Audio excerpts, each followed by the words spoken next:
इस वक्त देश भर में चर्चा तेज है। 2024 के चुनाव से देश में यूसीसी यानी यूनिफॉर्म सिविल कोड लागू हो सकता है।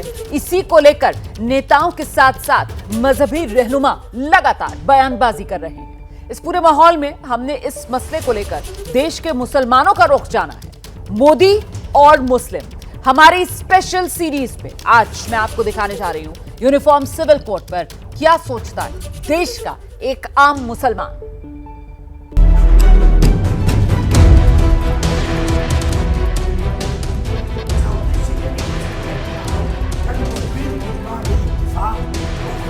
सामान्य नागरिक संहिता ये भारतीय जनता पार्टी का वैचारिक मुद्दा है और इस पर डटे हुए हैं। ये एक प्रोपेगेंडा है, इससे ज़ायद कुछ नहीं है इस्लाम के खिलाफ। सभी धर्म, सभी पंथ, सभी समुदाय, सबके लिए हम एक समान कानून उत्तराखंड के अंदर लागू करने की दिशा में आगे बढ़ेंगे। हमारी तो अपेक्षा है कि हिंदुस्तान के सभी राज्य इसको लागू करें। मकसद क्या है कि मुसलमानों को उनकी तहजीब से, उनके तमद्दुन से, उनके मजहब से उनका रिश्ता खत्म कर दो। मैं खुद कह रहा हूँ अव्वल तो लागू कर नहीं पाएंगे, लेकिन और हम इसकी मुखालफत भी करेंगे। हम तो भारत सरकार से मांग करेंगे कि भारत के अंदर भी कॉमन सिविल कोड को जल्द से जल्द लागू किया जाए। अल्लाह के वास्ते बस हुकूमत कर लीजिए, उन कामों में दखल मत दीजिए जो रब के काम है, ये खालिक के कायनात के काम है। एक शादी कर सकेगा चाहे हिंदू हो चाहे मुसलमान। एक मर्द है जो 80 साल तक बूढ़ा नहीं होता है, औरत तो 45 और 50 के अंदर बूढ़ी हो जाती है। अब उसे जरूरत है किसी बीवी या तो इन सब को तलाक दे और या चौथी शादी करे। इस्लाम ये कहता है अपनी जरूरत को पूरा करो। इतनी देर में समझ तो गए होंगे आप कि बयानों में दिखाई दे रही इस गर्मी के मायने क्या हैं।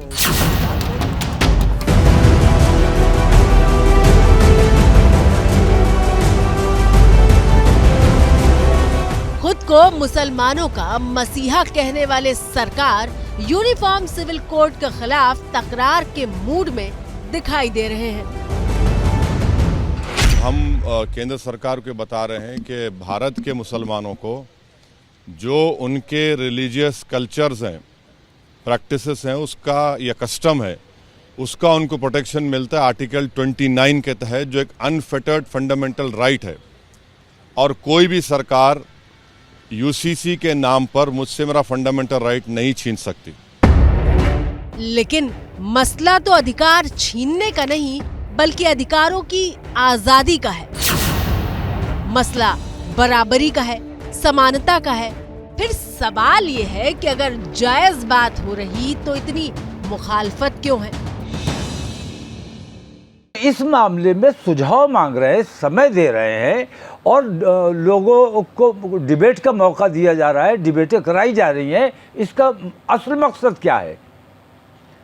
असल मकसद इनका सिर्फ चुनावी फायदा हासिल करना, वोट हासिल करना, और वोट हासिल करने के लिए देश को ये बारूद के ढेर पर भी बैठाना पड़ेगा तो बैठाने से बाज नहीं आएंगे।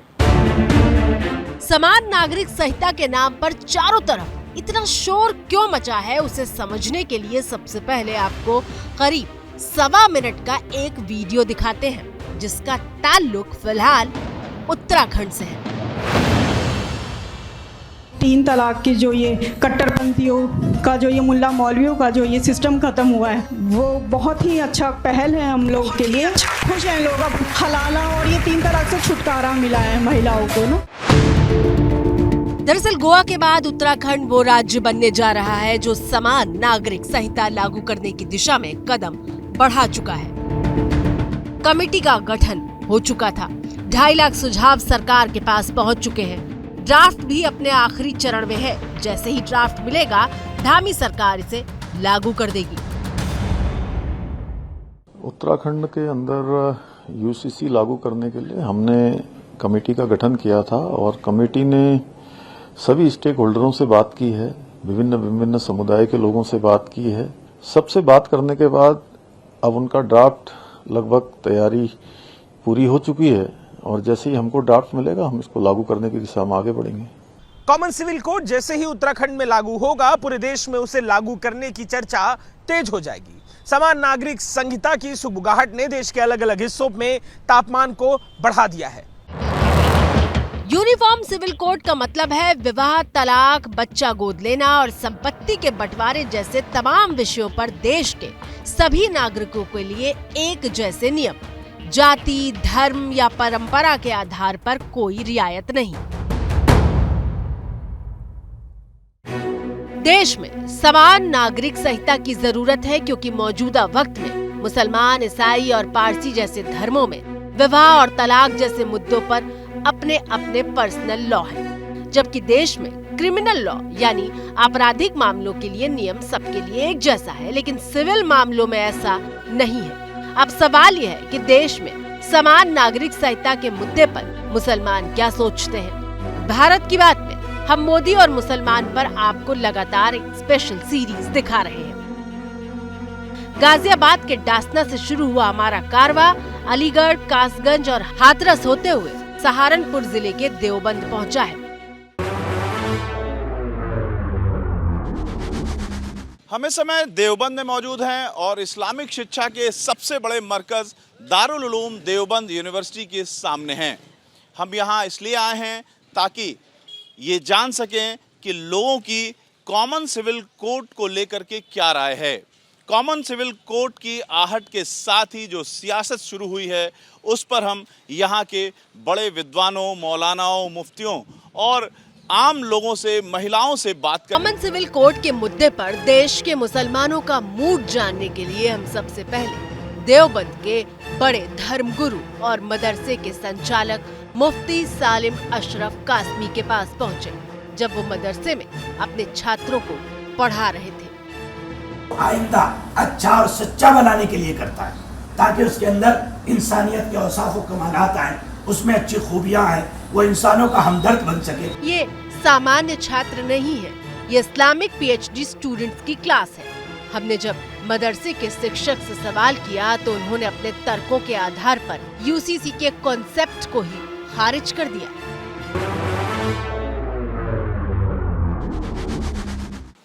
यकसा सिविल कोड नेचुरलिटी और इंसानियत के सिस्टम के बिल्कुल खिलाफ है।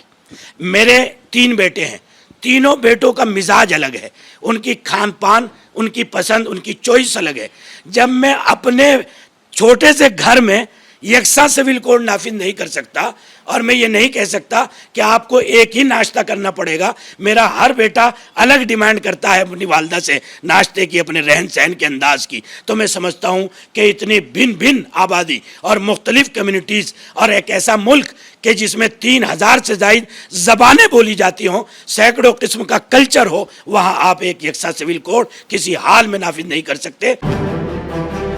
इसके बाद हमने उनसे उन बिंदुओं पर बातचीत शुरू की जो समान नागरिक संहिता के फाइनल ड्राफ्ट में शामिल हो सकते हैं।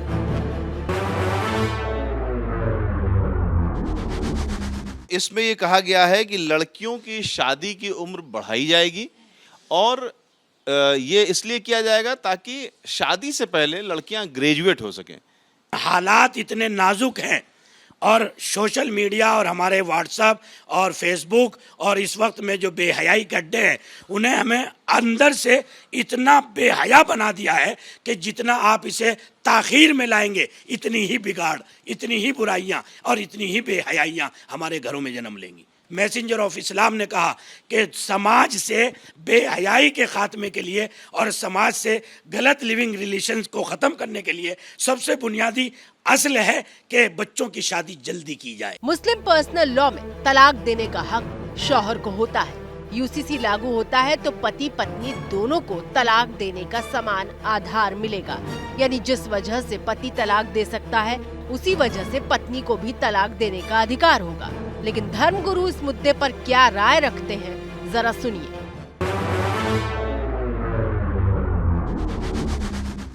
एक पॉइंट ये भी है कि पति पत्नी को तलाक का समान ग्राउंड होगा। इंसाफ का तकादा तो ये है कि मैं बिरयानी खा रहा हूं तो आप भी बिरयानी खाएं। तो औरत को जो तलाक का इख्तियार नहीं दिया गया है इस्लाम में, उसका रीज़न ये है कि औरत जल्दबाज होती है, बहुत जल्दी इमोशनल हो जाती है, बहुत जल्दी अपना फैसला ले लेती है बगैर सोचे समझे। इसलिए शरीयत मुतहरा ने कहा कि मर्द चूंकि हाकिम है तो तलाक का इख्तियार तो मर्द ही को होगा। तलाक के मुद्दे पर धर्म गुरु सहमत नहीं है। अगले मुद्दे पर आते हैं। मुस्लिम पर्सनल लॉ 4 शादियां करने का अधिकार देता है। यूसीसी लागू हुआ तो ये अधिकार नहीं मिलेगा, लेकिन 4 शादियों के हक पर जमीयत उलेमाए हिंद के सदर मौलाना अरशद मदनी से लेकर अशरफ कासमी तक के अजीब से तर्क है। तो ये कानून जो है इससे कोई खास क्लैश नहीं होगा? जहाँ तक मसला है मजहब का, उसकी हम इजाज़त है और उसको सर आंखों पे तस्लीम करते हैं। और इस्लाम ने इसकी इजाज़त इसलिए दी है ताकि अगर किसी को सेक्सुअल प्रॉब्लम में इत्मीनान नहीं है तो वो बजाय बेहयाई का रास्ता इख्तियार करने के पत्नी कर ले, ताकि वो गलत रास्तों से नहीं बल्कि सही रास्तों से मुतमईन और इत्मीनान बख्श कर सके और अपने आप को गुनाह से बचा सके, नाफरमानी से बचा सके। मान लीजिए एक मर्द है जो 80 साल तक बूढ़ा नहीं होता है, औरत तो 45 और 50 के अंदर बूढ़ी हो जाती है। अब उसे ज़रूरत है किसी बीवी, या तो इन सब को तलाक दे और या चौथी शादी करे, तीसरी शादी करे। इस्लाम ये नहीं कहता है कि तलाक दे दो, इस्लाम ये कहता है अपनी ज़रूरत को पूरा करो। लाख में से 2-4 आदमियों की ज़रूरतों को आप दरवाजे को बंद कर देंगे, ये कोई अच्छी बात नहीं है। कॉमन सिविल कोड के मुद्दे पर जाने माने मुस्लिम धर्म गुरुओं का ये रुख तब है जबकि पाकिस्तान से लेकर तुर्की जैसे कट्टर इस्लामिक देशों में यूसीसी लागू है। पाकिस्तान, बांग्लादेश, मलेशिया, तुर्की, इंडोनेशिया, सूडान, मिस्र से लेकर फ्रांस, यूके, चीन और जापान तक समान नागरिक संहिता है। लेकिन हिंदुस्तान के आम और युवा मुसलमान कॉमन सिविल कोड पर क्या राय रखते हैं, ये जानने के लिए हमने दारुल उलूम देवबंद यूनिवर्सिटी के छात्रों से बातचीत की। उन्हें हिंदू मुसलमान दोनों की शादी के रजिस्ट्रेशन जैसे मुद्दे पर तो कोई एतराज नहीं, लेकिन 4 शादी का अधिकार खत्म होने पर आपत्ति के स्वर सुनाई देने लगते हैं। पहली बात तो ये है कि इस सरकार को मजहब से हमारी प्रॉब्लम क्या हो रही है। अगर हमारे मजहब का मामला किसी दूसरे आदमी के हक में नहीं है, किसी के खिलाफ जुल्म हो रहा है, किसी पे अगर ब्रिचुअलिटी हो रही है, तो फिर आप उसके अगेंस्ट बना सकते हो। हम 4 शादी अपनी 4 मुस्लिम लड़कियों से कर रहे हैं ना, तो आपको क्यों प्रॉब्लम हो रही है इसमें? इसका मतलब ये नहीं है कि वो धड़ाधड़ 4 शादी करता चला जाए। इस्लाम ने यह भी कहा है कि अगर दूसरी बीवी के हुकूक अदा कर सकता है, अगर एक सुई उसे भी दे रहा है तो दूसरी सुई उसे दे, 1 सुई तक भी। युवा मुसलमानों से संवाददाता ड्राफ्ट में शामिल हो सकने वाले हर बिंदु पर बारी बारी बात कर रहे थे, लेकिन उनका कहना था कि ये इस्लाम को टारगेट करने के लिए किया जा रहा है। हिंदुइज्म में बहुत सारी किताबें मजहबी होंगी, ठीक है। सपोज करिए कि मेरी गवर्नमेंट आ जाती है, मैं आपसे आपके एक कम्युनिटी जो आपके स्कॉलर्स हैं, आपके जो पढ़े लिखे लोग हैं, जो आपके हिंदुइज्म को ज़्यादा जानते हैं, उनसे इजाज़त और उनसे राय मशवरे और उनसे जो है रिमार्क्स के बगैर ही कोई कानून लाने लगूँ, तो ये आपके लिए सही होगा कि मैं आपके हिंदुइज्म में चेंज करने लगूँ? इस तरह की आवाजें तब सुनाई दे रही हैं जबकि देश की सर्वोच्च अदालत कॉमन सिविल कोड लागू करने के लिए सरकार से कदम उठाने को कह चुकी है। अक्टूबर 2015 में सुप्रीम कोर्ट ने कहा था कि देश में अलग अलग पर्सनल लॉ की वजह से भ्रम की स्थिति बनी रहती है। सरकार चाहे तो एक जैसा कानून बनाकर इसे दूर कर सकती है। क्या सरकार ऐसा करेगी? अगर आप ऐसा करना चाहते हैं तो आपको ये कर देना चाहिए। सबसे ज्यादा विवाद हलाला और इद्दत को लेकर होता रहा है। यूसीसी लागू हुआ तो ये दोनों बंद हो जाएंगे, लेकिन हलाला के मुद्दे पर मुसलमानों की दलील है कि उसे ठीक से समझा नहीं गया। आपको मैं ये बता रहा हूँ, ये शर्त नहीं है जिस दूसरे के निकाह में जा रही है उस पर जरूरी नहीं है कि वो तलाक दे। उसके लिए कोई ज़रूरी नहीं है कि वो तलाक ही देगा, वो उसको रख भी सकता है। तो निकाह तो वो करेगी ना कहीं ना कहीं। या आप ये चाहते हैं कि एक बार तलाक हो जाए फिर निकाह ही ना हो? ये तो ये है मामला कि आप सपोज करो तलाक हो गया तो तलाक के बाद वो औरत दूसरे के निकाह में जा रही है। अब वो दूसरे मर्द के हाथ में, जिसके निकाह में गई उसके हाथ में, वो उसको तलाक दे या ना दे वो उसका मामला है। अगर वो उसे तलाक दे रहा है तो इट्स ओके, अगर नहीं दे रहा तो कोई बात नहीं, कोई ज़रूरी नहीं है इस्लाम में। बल्कि उस आदमी पर तजलील और उस आदमी पर लानत भेजी गई है जो हलाले को जो है एक कारोबार समझ के या उसको हलाले की नीयत से एक औरत को रख रहा है। हमको लगा कि बिना महिला की आवाज के ये रिपोर्ट अधूरी होगी। हमने देवबंद में महिलाओं के हक में आवाज उठाने वाली इरम से बात की। इरम ड्राफ्ट के 2-3 बिंदुओं को छोड़कर लगभग हर बिंदु को लेकर असहमत थी। अगर कोई रिश्ता सही उम्र में आ रहा है और उसके घर वाले उस लड़की से फारिग होना चाहते हैं तो इसमें प्रॉब्लम क्या है? मुझे ये लगता है कि लड़की की शादी जितनी जल्दी की जाए बहुत अच्छा है। तलाक की बात अगर ये हो रहा है कि पति और पत्नी को समान अधिकार दिया जाए तो हर दूसरे दिन तलाकें होंगी, इससे सिर्फ झगड़े बढ़ेंगे, क्योंकि औरत इतनी हाइपर हो जाती है और उसमें सूझबूझ नहीं होती। वो 1 मिनट में खड़ो के अगर वो हस्बैंड की तरह तलाक तलाक तलाक बोल देगी तो इसका मतलब से तलाक हो जाएगी। हलाला पर रोक नहीं होनी चाहिए। कहा तो ये समझदार, ये बहुत बड़ा जवाब है। समझदार मर्दों के लिए ये बहुत बड़ा जूता है, ये एक सज़ा है, ये बिना बोले एक सज़ा है।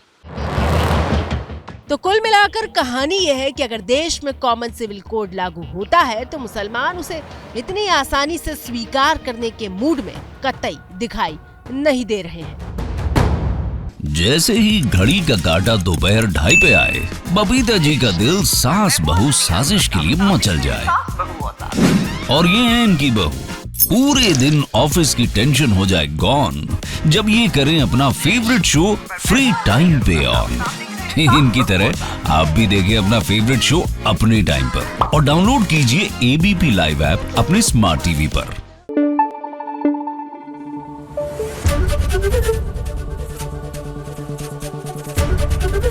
एबीपी न्यूज आपको रखे आगे।